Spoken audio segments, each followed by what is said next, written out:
Hello, my Bill 5000 Nation. How's everyone doing today? Hopefully, everyone's having a great day. If not, I hope it gets better from here.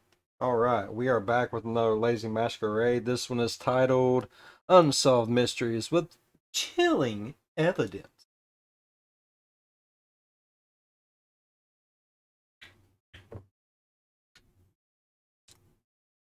I like, okay, I like Unsolved Mysteries. I do. But I like the ones where, you know for a fact 100% it actually happened. There's evidence that happened. Here is evidence. Present said evidence now. I like that. So this is right up my alley. I don't like just this is someone's theory on something that might have, could have, should have, maybe somewhat happened. There's actual evidence something did happen. We just don't, no one figure it out. I like that. I forgot I am very excited for this one. So, if you're excited as I am, please go ahead, turn them lights down low, put on something comfy, go up with someone special.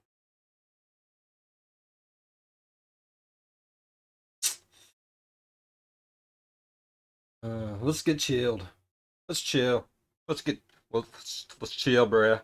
Just chill. Chill, bruh. Bruh. Bruh. Bruh. The best things happen.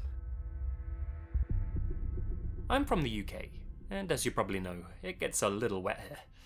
Living in London, it's a struggle finding a pair of shoes to keep my feet dry, which is why I'm excited to introduce today's sponsor, Vessi, who make the best shoes for both winter and wet weather.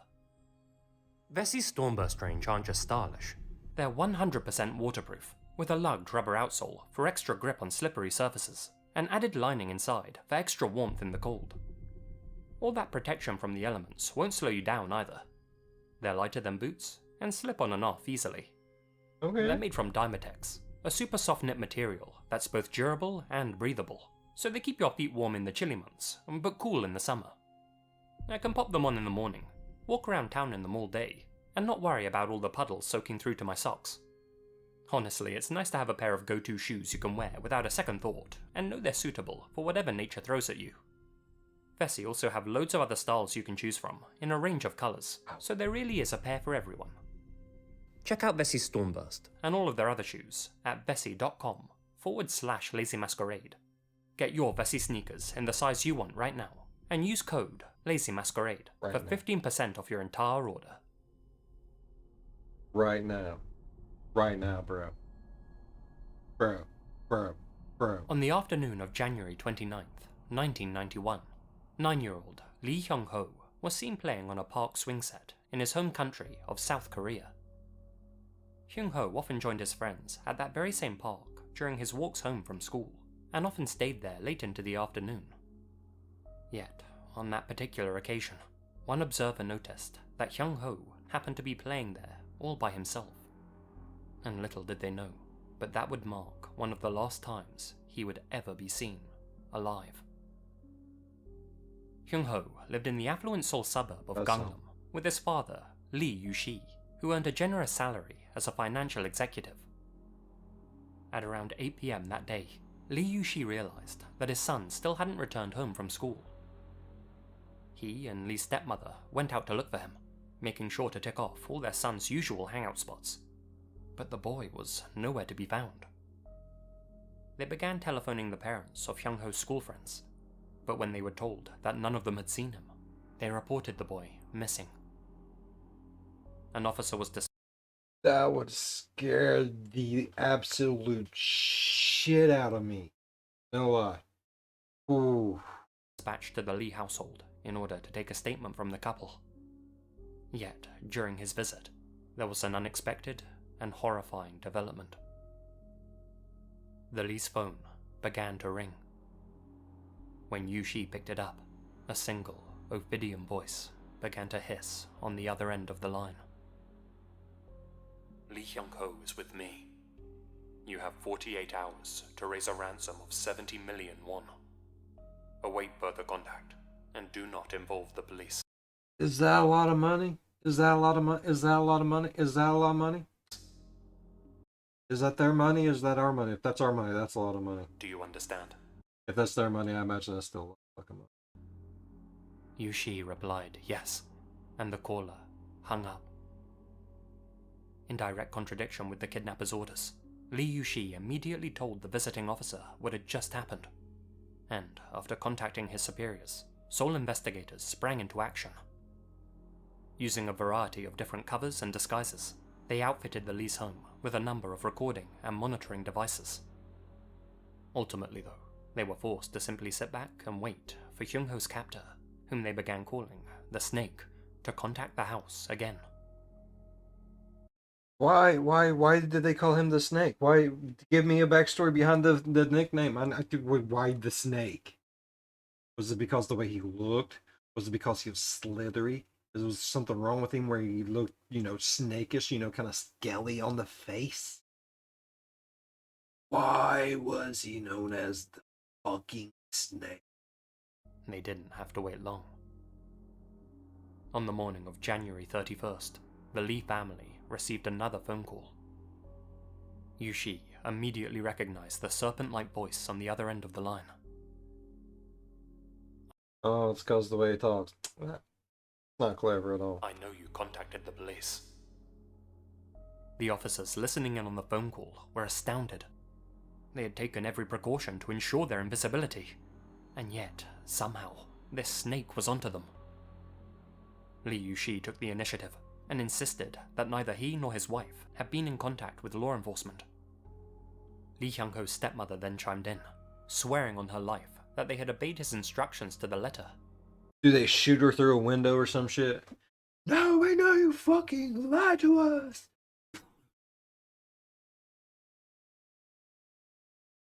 You never know, bro.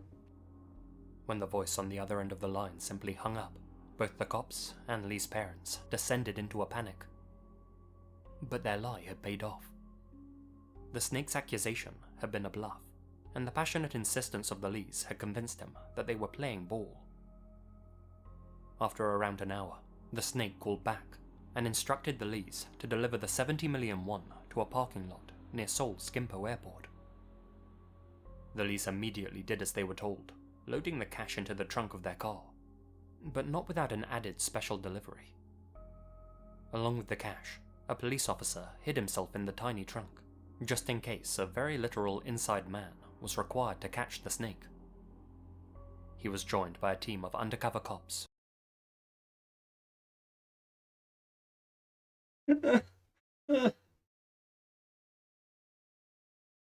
No, I'm laughing because that sounds like something you would see in a movie, like any cop comedy movie.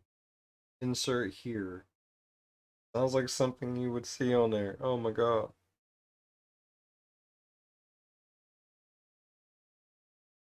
I have ridden in a trunk before. Not by, kind of by choice. There was nowhere else to go. Not the best experience. Quite horrific. Who tailed the Lees to the airport. Following their arrival, the snake instructed the Lees to travel to Seoul City Hall, then again to a theatre on Chungmuro Road. He repeated this process a grand total of 16 times, continuously telling them to meet him at different locations. But in the end, he refused to meet the Lees personally to collect the ransom. Frightened and dismayed, the missing boy's parents were forced to return home for a restless night, and were exhausted the next morning when the phone once again began to ring. This time, Hyung-ho's captor instructed the boy's stepmother to drive the ransom money to a prominent local newsstand at exactly 2:30 a.m. Accompanied by a police surveillance team, Lee's stepmother waited at a safe distance to ensure that this time the exchange would take place. But to their frustration, the snake didn't show. The Lees were forced to wait until February 5th, a full week after their son had gone missing, for the kidnapper to once again contact them. This time, they were told, Stressed out. That child's probably fucking dead, bro. Oh god.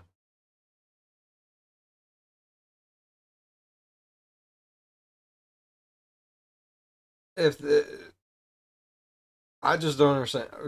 9 times out of 10, it's crazy ass people doing their stupid shit. Either wanting it for their own happy reasons, or just to kill, to toy with, but still end up killing, or for actual money, which could end a couple different ways. Still, they could be killed or set free. What if theirs is like the latter option? Fuck with the kid, make it think it's gonna get out of it, kill it. Now let's fuck with the family, make them think there's hope, and then kill that hope. 2 murders. That instructions would no longer be delivered by telephone, but rather by text messages and handwritten notes. The first text message they received instructed them to go to a secluded part of the city. There, the Lees found a note. On that piece of paper, the snake had written 2 bank account numbers registered with Hanil Bank, along with instructions to transfer 20 million won to each account. On the advice of the police, the Lees only half obeyed the snake's instructions and transferred only one of the ransom payments to the listed accounts. They attached their own note, implying that the rest would be transferred on the return of Hyung-ho. When the snake didn't reprimand them for the move, it was interpreted as proof that the boy was still alive.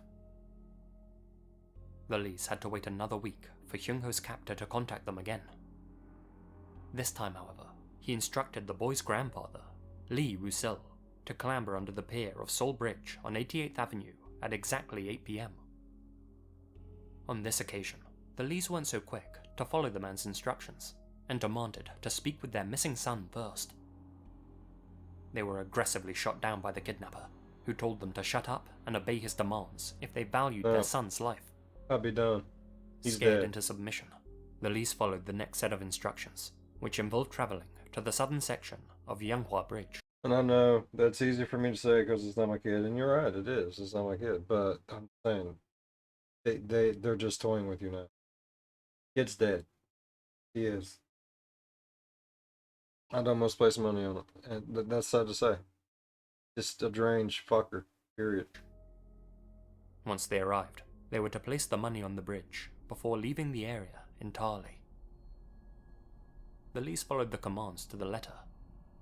Only, instead of filling a bag with the remaining ransom money, only the top layer of cash was genuine. The rest were fake bills, used by negotiators during hostage situations.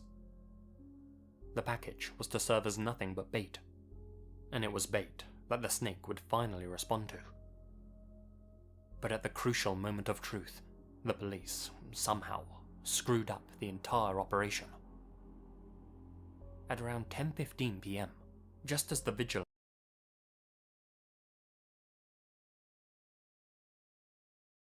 The last great hope has finally revealed itself. This family is finally going to figure out that their son's dead the hard way. And they're going to get to start their grieving process instead of it just being an open, festering wound like it is now. And you know something? The police couldn't even get that right. What the fuck? Like, seriously. How the... It's... of the police surveillance teams began to slip. The snake drove over to the bridge, grabbed the package, and fled before he could be apprehended. The police were so badly caught off guard that they failed to even record the vehicle's license plate. 장소가 엉뚱한 곳으로 됐기 때문에 와서 보니까 이미 돈은 없어진 상태였죠. 그래갖고 시간이 약 한 3, 4분 가량 될 겁니다. As word of the failure spread up the chain of command, they knew they'd be held to pay, both from their superiors and the snake. Within the hour, a call had been placed to Lee Yu-shi's personal telephone. It seems you don't want to get your son back. This is the last time we'll contact you.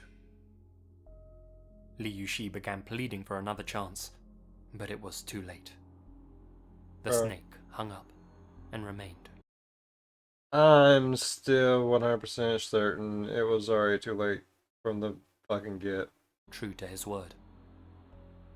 In response, the Korean police moved to freeze both accounts listed on the previous note, ensuring the 20 million won ransom could never be withdrawn. Days later, the manager of a bank branch in central Seoul contacted law enforcement, claiming a man had just fled from his premises after being refused access to one of the frozen accounts. One of the tellers gave a description of the man, but it proved too vague, and the police turned to the bank's surveillance cameras for more clues. Yet, while forensic analysts pored over the bank's CCTV footage, a shocking and heartbreaking discovery was made near Han River Park. Lying in a drainage channel was the body of 9-year-old Lee Hyung-ho. The boy's eyes, nose, and mouth were all covered in black duct tape, with his hands and feet bound with nylon rope. The cause of death was determined to be suffocation, with the coroner surmising that Hyung-ho's killer had simply placed some tape over his mouth and nose and watched him writhe and squirm until he ran out of oxygen. It also emerged that the remnants of food found in Hyung-ho's stomach consisted of the same meal he had eaten at his classmate's house the day he disappeared, meaning that in all likelihood he had been slain on the same day he was taken. For a total of 44 days.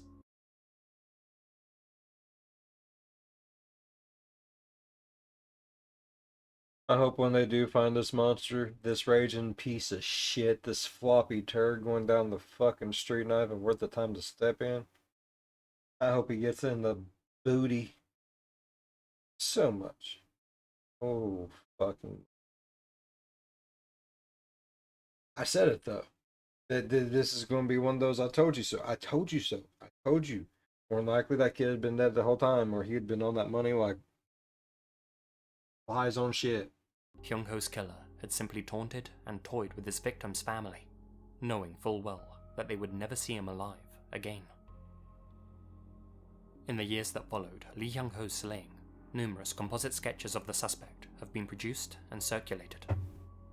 Excerpts of the snake's voice have also been widely distributed, in hopes that someone, somewhere, might recognize him. 제가 데리고 있다고?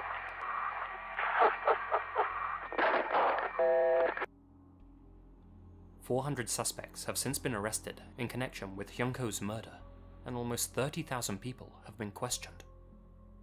But, shockingly, perhaps the number one suspect is actually Lee Hyung-ho's own uncle. It's been rumored that this 29-year-old uncle wished to punish Hyung-ho's father, Lee Yuxi, for divorcing his sister and denying her custody of their son. According to a vocal analysis performed by the National Institute of Science in Korea, this maternal uncle's voice was 92% similar to that of the snake's. Furthermore, this uncle was also in dire financial straits at the time of the boy's kidnapping, and the names attached to the bank accounts on the ransom note also belonged to friends of that very same uncle. When it was discovered that this uncle wasn't in Seoul on the day of one of the proposed exchanges, it was determined that more than one kidnapper was involved, and that it was probably a whole team working to extract as much money from the Lees as possible. Yet, at the end of the day, theories counted for nothing, and without any solid evidence to convict any potential suspects, the case was doomed to stall and stagnate. Frustratingly, Korean... See, maybe he was wanting the money and the kid. Keep some of the money, give his sister some of the money to take off with the kid, and then fake the kid being killed. Maybe it was an elaborate plan that all just went to shit. I'm just trying to make myself feel better. This poor child. Oh God. Korean law means that the statute of limitations on Lee Hyung-ho's slaying expired in 2006, so whoever killed him will never be brought to justice. When contacted for an interview in 2011, Lee Yuxi expressed his disappointment, stating that there should be no restrictions set on the pursuit of murderers. Yet he also added that he valued answers more than justice. Rather than punish my son's killer, I would prefer to ask him, why? Li Yuxi stated. But it seems the answer to that question is already clear. Whoever took Li Hyung-ho's life was violently jealous, despicably greedy, and never intended to redistribute wealth. Instead, they wanted to punish Li Yuxi, and to do so, they inflicted a wound which could never, ever heal. Li Hyung-ho's case has since been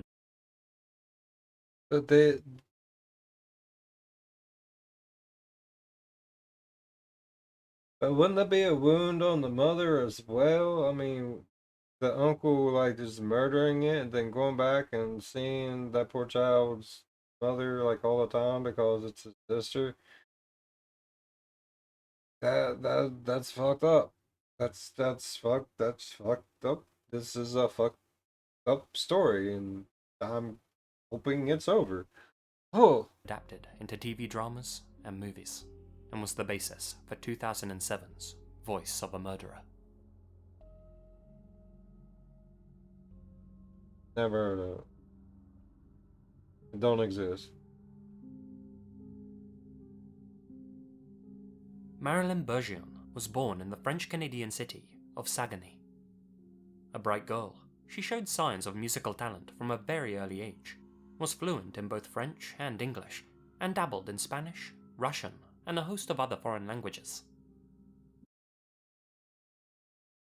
Ain't she a fancy motherfucker? She dead too, ain't she? Smart as fuck. Knows 7 billion languages. Probably gonna be president of the world one day. After graduating from technical college with a media degree, Marilyn moved to Montreal by herself in 2005, leaving her parents back in Quebec City. She worked a variety of jobs, from sales assistant to freelance sound editor, but was ultimately focusing on a job in the finance industry. However, after just a few months of vocational training, Marilyn dropped out of her program to pursue a career as a flight attendant. She told her parents that the job was an opportunity to travel at a heavy discount. She could chase a solid career any time, but she wanted to explore the world while she was still young. Marilyn's parents later said that such a decision was typical of their daughter, who was often indecisive and reckless. But if she believed that the job would make her happy, her parents supported her decision. Heck yeah. In early 2008, however, Marilyn telephoned her mother to explain that she no longer felt safe in Montreal. Her mother asked her why, but Marilyn seemed unwilling or unable to explain.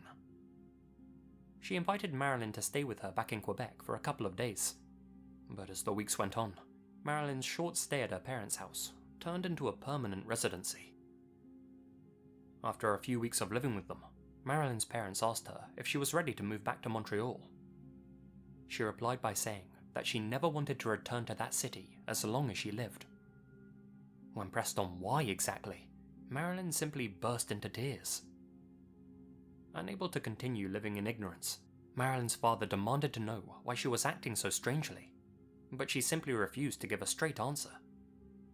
She only assured her increasingly anxious parents that it wasn't to do with drugs, debt, or a toxic relationship.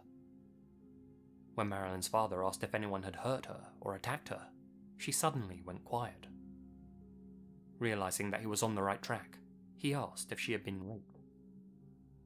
At that point, Marilyn erupted into tears before fleeing to her bedroom. Convinced that this was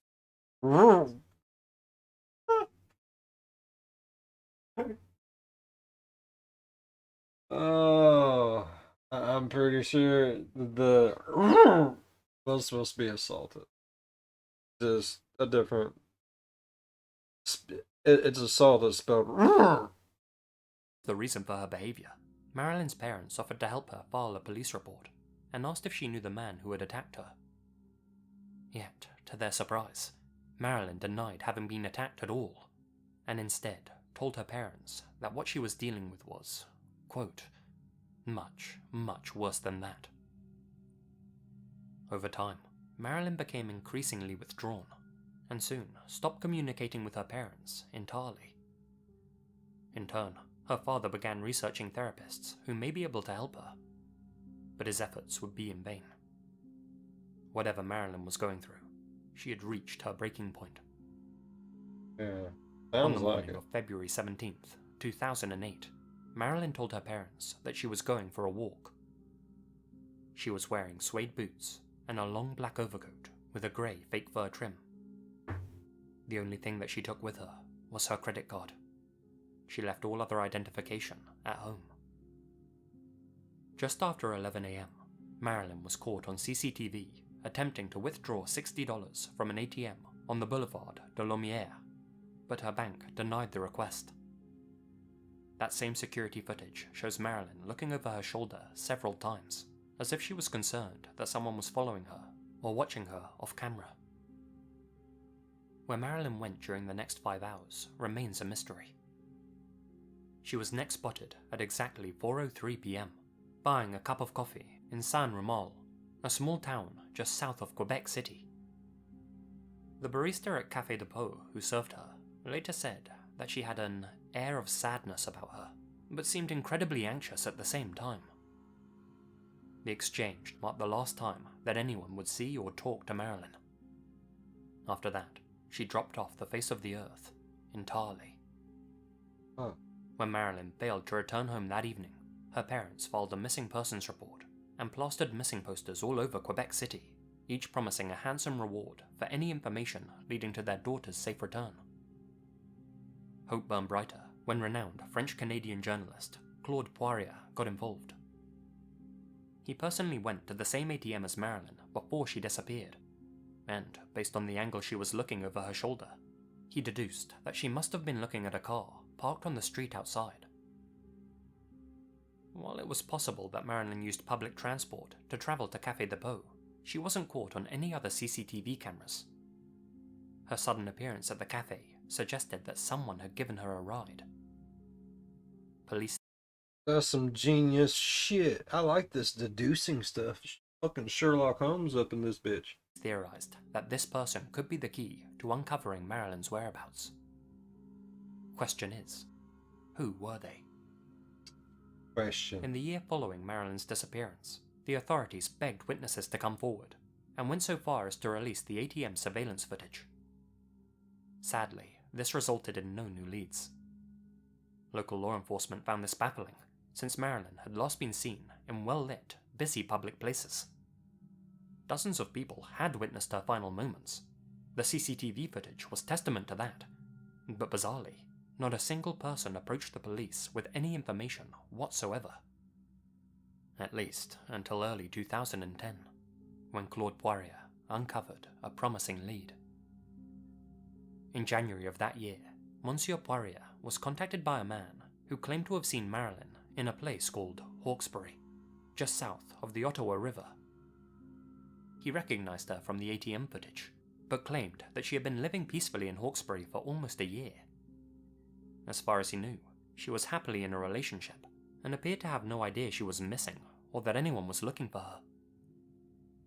When officers travelled to Hawkesbury to corroborate the man's story, they showed a photograph of Marilyn to some locals at a diner. Many of them claimed to recognize her, with one of them even claiming that she had eaten there on more than one occasion. Believing they were hot on Marilyn's trail, detectives combed Hawkesbury for any sign of her. After just over a week of searching, with no sign of the young woman, they concluded that she must have moved on.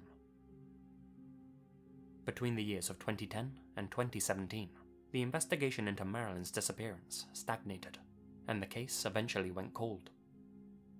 Marilyn's parents were quick to voice their discontent with the efforts of the local police, and rebuked one detective's claims that they had done their best. In their words, the authorities were refusing to treat Marilyn's disappearance as a criminal case, and instead of murder or trafficking, favoured an explanation of voluntary disappearance or suicide.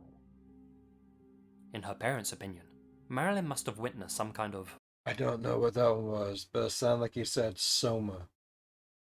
I don't know. violent or disturbing crime whilst in Montreal. Witnessing it had made her the target of some very powerful, very frightening individuals, meaning she was forced to flee the city. But then, somehow... That was fucking weird. Whatever he's going to do with this face, I don't like it. Those same individuals tracked Marilyn down to her parents' house in Quebec, and after following her all the way to a small, suburban town, they silenced her forever. A police spokesperson dismissed the Bergeron family's claims as pure fantasy, and while he empathized with their grief, he said there was likely a much more simple explanation for what happened to their daughter.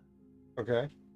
However, in late 2017, an No, what's this explanation? Give it to me. Tell me why my daughter's dead. old college friend of Marilyn's was approached by a journalist. This friend, Jonathan Gauthier, claimed to have discussed Marilyn's problems with her in the days prior to her disappearance. Jonathan said that he and Marilyn had planned to attend a party together one evening when he noticed that same sudden shift in her behavior. After arriving at her apartment to pick her up, Jonathan found Marilyn lying in the dark. When he asked what she was doing, she simply replied, "Thinking."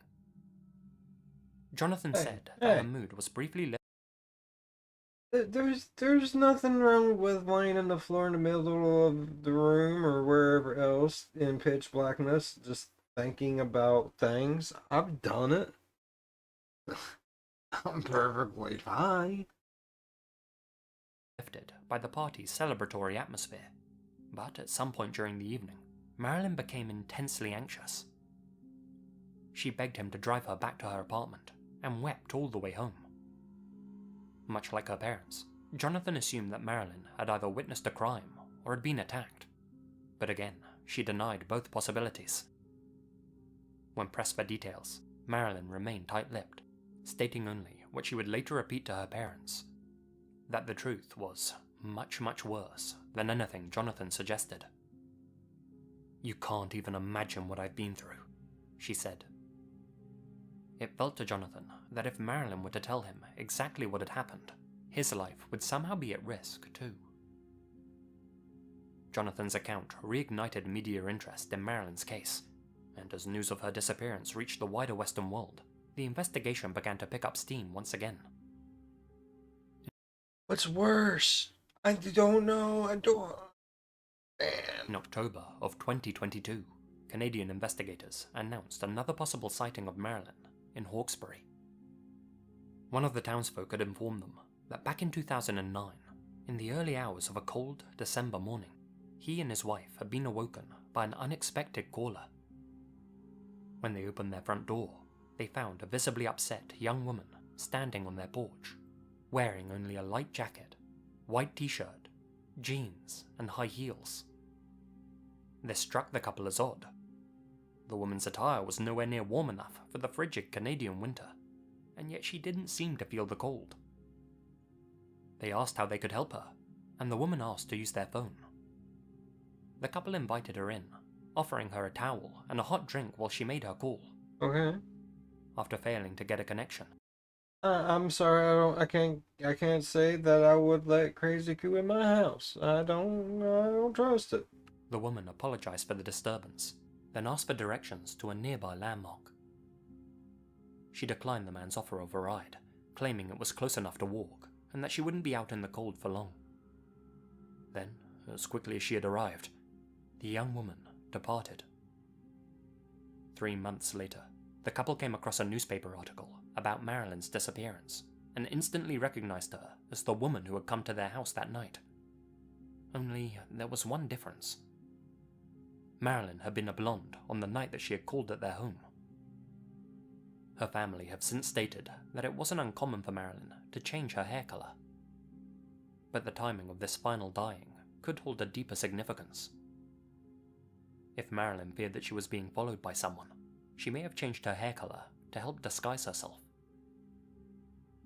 While Marilyn's family remain convinced that their daughter fell victim to foul play, Canadian detectives are much more open to a theory of voluntary disappearance.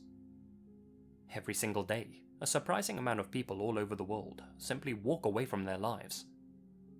It could be due to financial problems, personal conflicts, or just general dissatisfaction. But not everyone who goes missing wants to be found. I mean, how exactly do you go about doing that? How you just gonna walk away from everything, go somewhere else, get it all back, and no one ever finds you? How? I need to know. Is there a handbook? I don't want to do it. I just really want to know because that seems very impossible. There's a trail everywhere for everything. Someone can find you if they look hard enough. Marilyn's family are also open to the possibility that she is one of those people, having stated, quote, "If she has a new life and wants to be left alone, we will respect that." But the more you read into this case, the more it becomes clear that something deeper and darker is going on here, and that Marilyn's disappearance may well have a much more sinister explanation. Let me know your thoughts down below. Oh, I'm gonna let you know my thoughts here momentarily, sir. My thought. Now, before we get into my thought, let me hear some of your all's thoughts down in the comments below. If you're here during the premiere, leave them over there.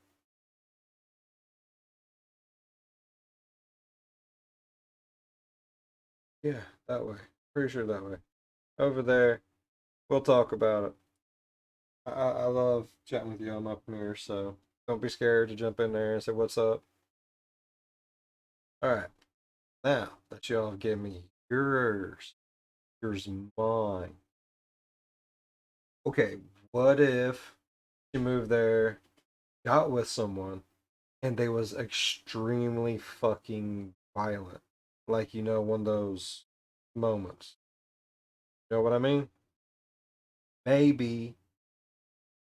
Maybe it got really bad. She got in contact with some people, and there's like, you've just got to disappear. Maybe dude had a little bit of money. Maybe he knew some people. We don't know. We don't know. But they tell her exactly what to do. Go to your parents' house. Do this. Make sure you're seen there. Seen here. Make sure you're seen here. Go to these little places like the blah blah blah blah. Maybe it was like an underground railroad for abused women. Maybe they just took her to different places. They set a pattern that she was going this way, when in actuality, instead of going this way, she went this way and then back down and around and back over that way. That way, whoever's looking for her went that way. She went this way. Maybe she's here in America somewhere. We don't fucking know. Maybe they got a new passport, a new ID. It happens. It's not just a movie thing. It happens in real life. That's my thought. That's my theory. And I'll tell you why I like that thought and that theory best of all. And no, it's not because she got the shit beat out of her or anything like that. It's the fact that she got away from someone abusive. That's amazing. And the fact that she's still alive in mine. She's not dead. Horribly. Body somewhere. We don't even probably want to fucking know. So that's my thought process. Like abusive relationship. Got into this like underground, this gets you the fuck up out of here shit for like battered women, and they just got her somewhere else completely different, made it everyone think she was going that way, gave little fake appearances here there on the way, and in actuality after that they took her completely the opposite direction, and that's all she wrote, folks. Yeah, like I said, she could be here in America. Motherfucker knew shit ton of languages. She could be fucking anywhere. All right. We don't know. We don't know. We don't know. We don't know. Do you know? I don't know. We don't know. Move on. I really enjoyed that. That was a very good fucking video. If y'all enjoyed the video as much as I enjoyed the video, please go down there, hit that thumbs up, smack it around a little bit, bit bad. Or don't, whichever, but do. Or don't. It's fine. No, do.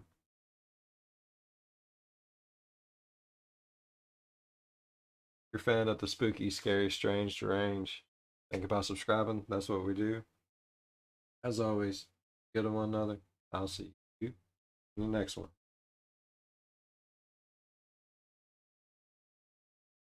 Oh, almost sneezed. Bye bye. Oh, ow, my eyeballs. Oh, no, yeah, bye.